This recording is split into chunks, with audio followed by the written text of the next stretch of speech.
Hi, this is Rob Van Hoff. Welcome to my presentation for the SBL Global Virtual Meeting in spring of 2023 and the panel called Parables, Proverbs, and Interpretive Possibilities. My presentation is The Powerlifting Patriarch, How the Rabbis Explain the Phrase the God of Jacob in Psalm 20, verse 1. And the application in terms of our panel title is for the word Proverbs here, not Proverbs as in the book of the Bible, the Mishlei of Solomon, but a folk proverb, what I'm calling a folk proverb that is found uniquely here one time in the Babylonian Talmud and a very close parallel, only one other place in all the classical rabbinic literature that we'll see here shortly. But it does seem to be a proverb in that it had a life of its own and it had meaning for those who used it. So let's dive in here, and then I'm going to go kind of two different threads of interpretive tradition. One in the Talmudic and the rabbinic commentaries on the Talmud pertaining to the meaning of this proverb that we're going to see and its application to Psalm 20. And then we're going to look at a second stream that is independent and has a different reading of the psalm, and then we'll bring all these things back together. But the psalm at 20 verse 1, here we have the NRSV. The Lord answer you in the day of trouble. The name of the God of Jacob protect you. So that's the main text here. And curiously here towards the end of the Babylonian Talmud, Berachot 64a, and I'm putting the completion of the Bavli in the 5th century Persia, maybe into the 6th century Persia. And we have this otherwise unknown rabbi. He's listed here only a few times at the end of Berachot in all the Talmud. He's only found here. So we don't know much about him. But it says, said Rabbi Abin HaLevi, why is it written, the Lord answer you in the day of trouble, the name of the God of Jacob protect you, with the God of Jacob and not the God of Abraham and of Isaac?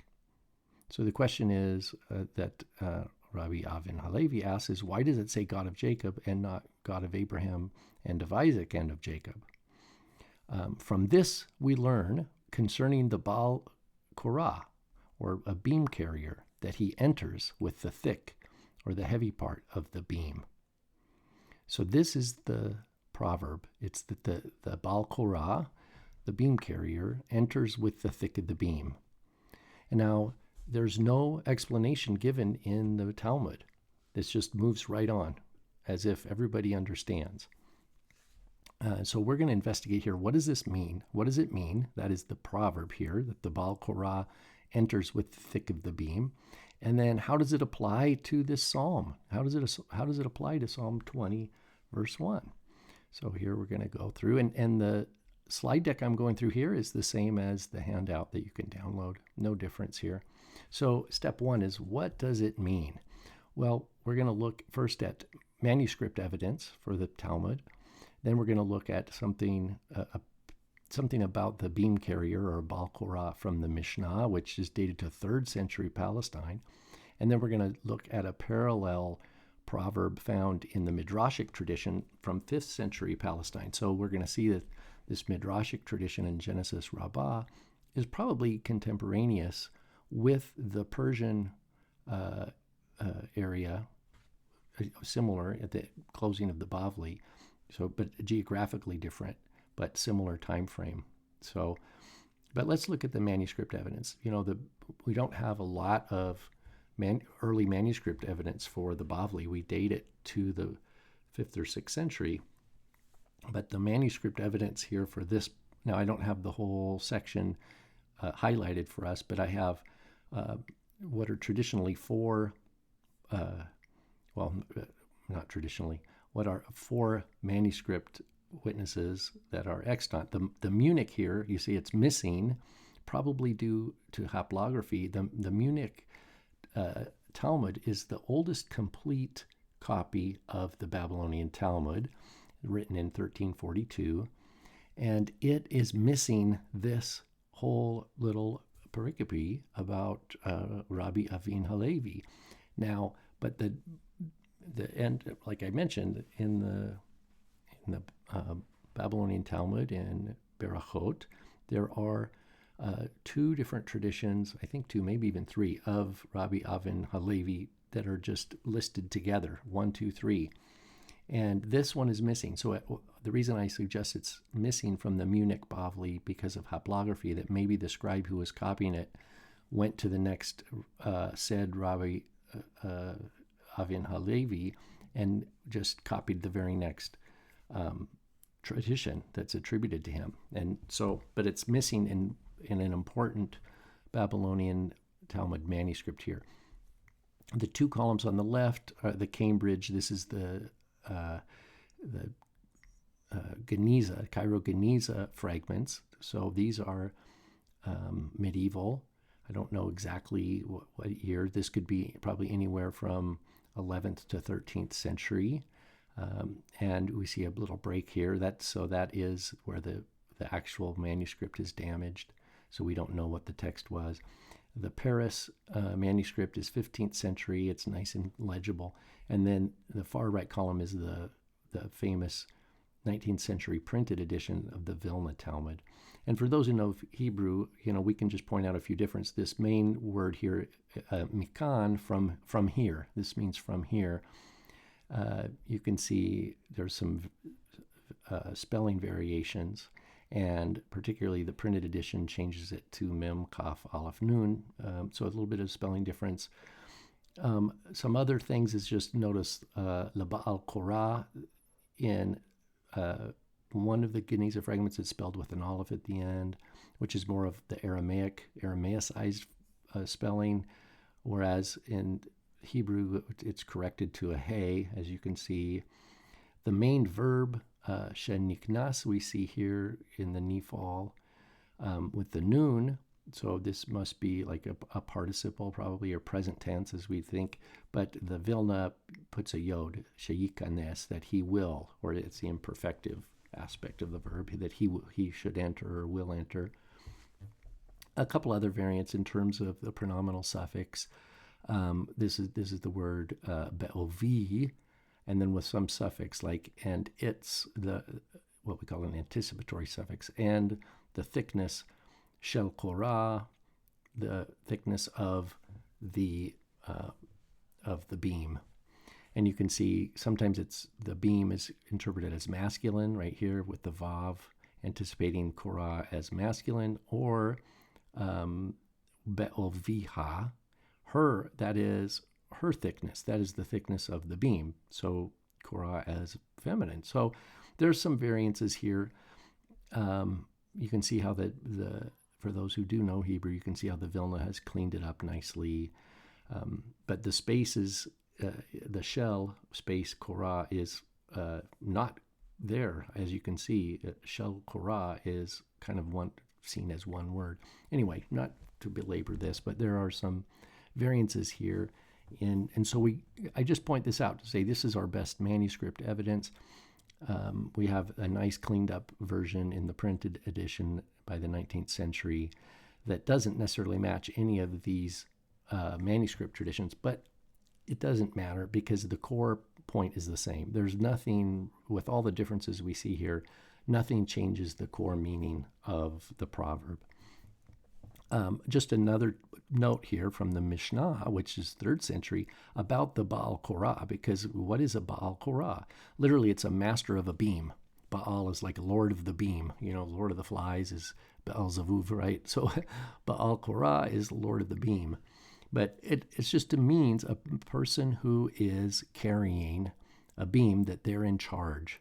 And the essence of the Mishnah here at Bava Kama, I think it's chapter 3, Mishnah number 5. It's I've just basically kind of summarized the halakha. It's just that due to the difficult and dangerous nature of this task, the Baal Korah is obligated to voice warnings to those in his vicinity in order to prevent damage. Otherwise, he is liable. So the idea is, okay, you have to have, beams are big and heavy. They have to be moved around.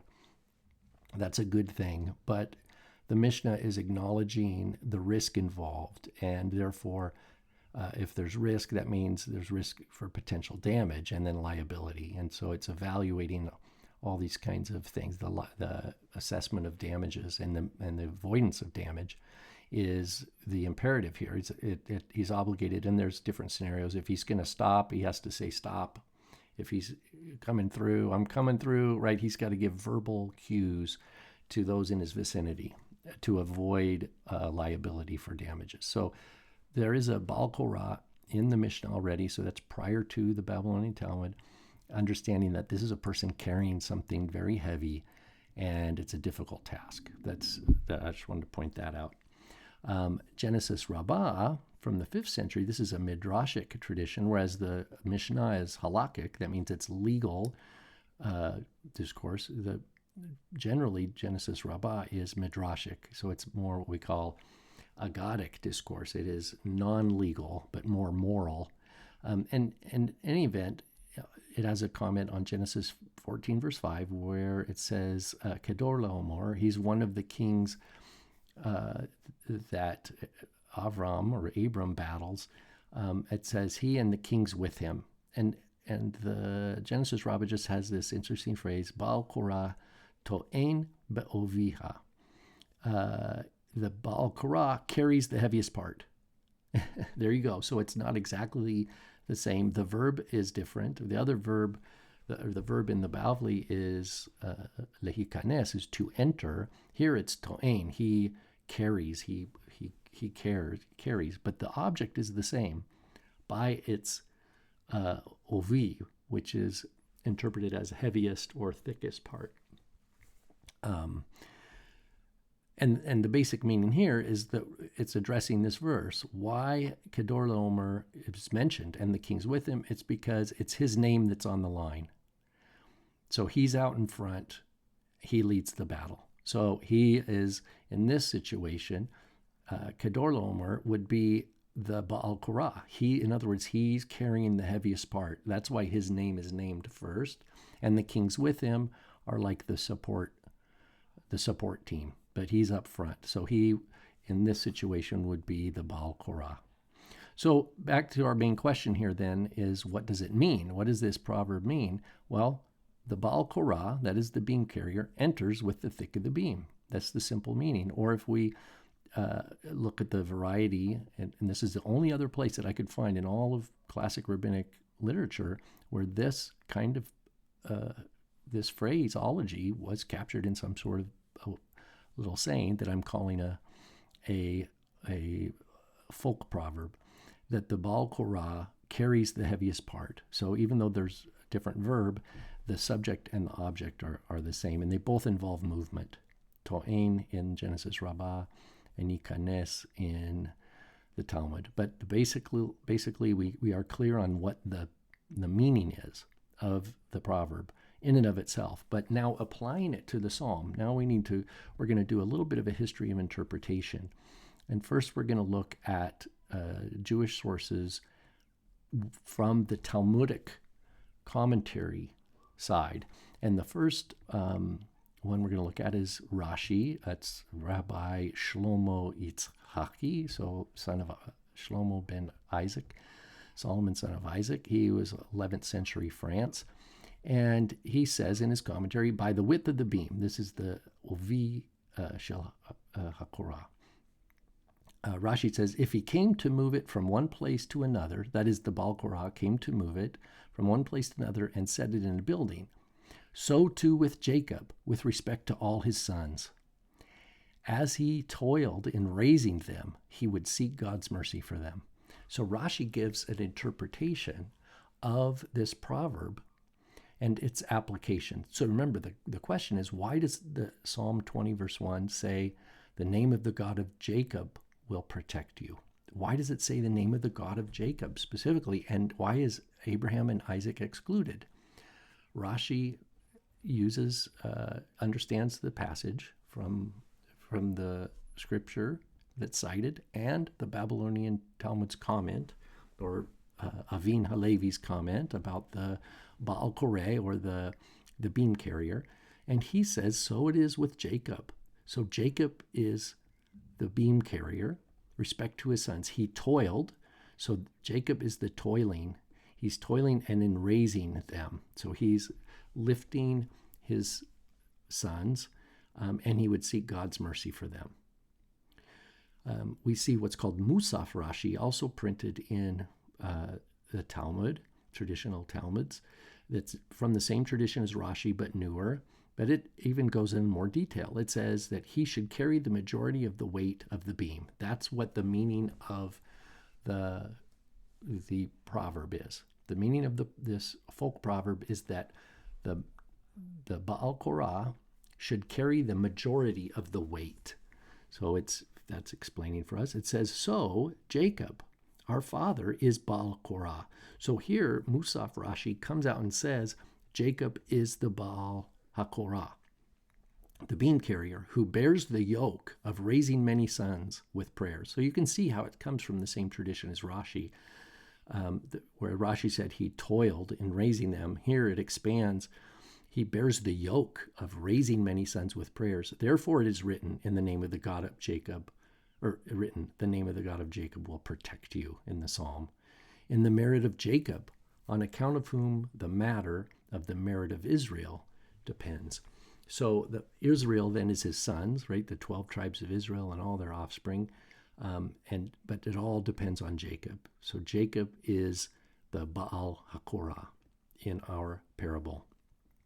And then I found another 20th century rabbi, Abin Steinsaltz, who wrote a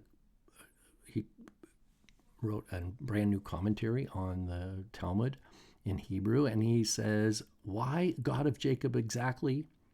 Rather, it is from here, I think I have a typo. It is from here, it is to teach how a beam carrier bears its burden with another, so that he can enter a building, and he carries it by the width, by its thick, heavy side of the beam, as Jacob, who is the father of the people of Israel, needs to seek mercies specifically for his people. Apologize for some of my bumpy translation here. I need to clean that up.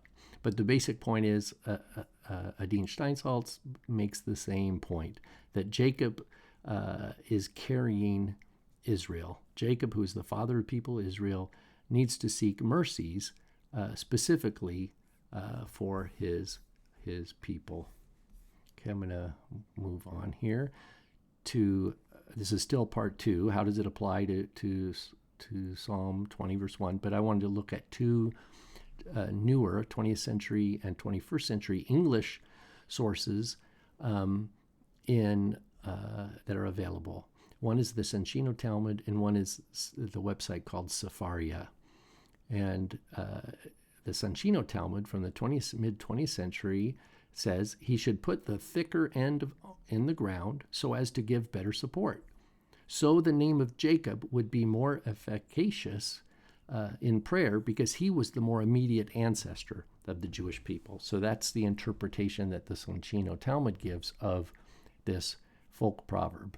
Again, Jacob is the Baal Korah, the beam carrier. Sepharia, this should say digital version here, another typo. Sepharia says, a builder carrying a beam in order to affix it in a building must calibrate it and measure carefully so that the thick part of the beam fits in its place. Oh, that's the digital. Sorry about that. Fits in its place. So too must Jacob, who fathered and raised the children who would become the people of Israel, continue to pray for them and complete the task of nation building. So now the task, like, what is the builder up to? Why does he have to enter anything? Why does he have to carry the beam in the first place?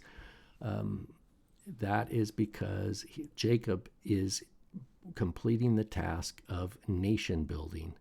And as a builder of nations, he is the Baal HaKorah, the one who carries the weight of the people to accomplish the completion of the nation. So in all these traditions, with the Rashi, Musaf Rashi, Steinsaltz, and then in English, the Soncino and the Sepharia, they all agree, and I'm calling this the strong tradition. The beam carrier in the proverb is Jacob. Remember, the Babylonian Talmud itself does not interpret It doesn't give us the solution to the proverb. It just gives the proverb. Okay, now I want to shift, and we're going to look at alternative rabbinic interpretations concerning Psalm 21. So we're going to go back, and so we kind of started early and kind of came chronologically to our contemporary time. Now we're going to go back again to 5th century Palestine to a different midrash. Before we saw Genesis Rabbah. Here we're looking at Deuteronomy Rabbah, similarly Palestinian source, probably pre-Islamic. And this is what Deuteronomy Rabbah says. The name of the God of Jacob protect you. Okay, remember, this is our phrase from Psalm 20. Moses said before the Holy Blessed One, that is God, Master of the universe, or Ribono Shel Olam, when you see your sons in trouble and there is no one to seek mercies on their behalf, immediately answer them. Said to him, the Holy Blessed One, Moses, by your life, and this is kind of an oath, chayecha, right? This is a kind of a oath formula. Moses, by your life, in any hour that they call to me, I will answer them, as it is written. And then it quotes Deuteronomy 4, as the Lord our God, whenever we call to him. That's from this chapter in Deuteronomy, and it's why it's in Deuteronomy Rabbah. And then we have another tradition captured here in the 16th century, Ashkenaz Maharshal. He's a Luria, but he's not Isaac Luria. I think it's Shlomo Luria. But the L here is for Luria. He writes, there are some who have explained the words in the following manner from Scripture itself. Since Jacob said, to God who answers me in my day of trouble, Genesis 35, he said it in the Psalms from this source. The Lord will answer you in the day of trouble. The name of God of Jacob protect you, because it uses the same language. So in other words, Maharshal notes that Genesis 35, there's a scene where Jacob actually says, to God who answers me in my day of trouble. And so he's saying, Maharshal doesn't mention a proverb at all. He just says, it's talking about where Genesis 35, where Jacob had the day of trouble and said that God will answer, who answers him will also answer you. And so that's why it says the God of Jacob protect you, because it's referring back, it's using the similar language deliberately to draw the psalmist, or the psalmist is drawing the reader's attention, or the devotional reader's attention, back to the Torah, to Genesis 35:3. So for Maharshal, no need to bring in a proverb, and it affirms then who is the one doing the carrying here. It seems like in both Deuteronomy Rabbah and with Maharshal, it's talking about God's activity, not Jacob's activity, other than crying out in need.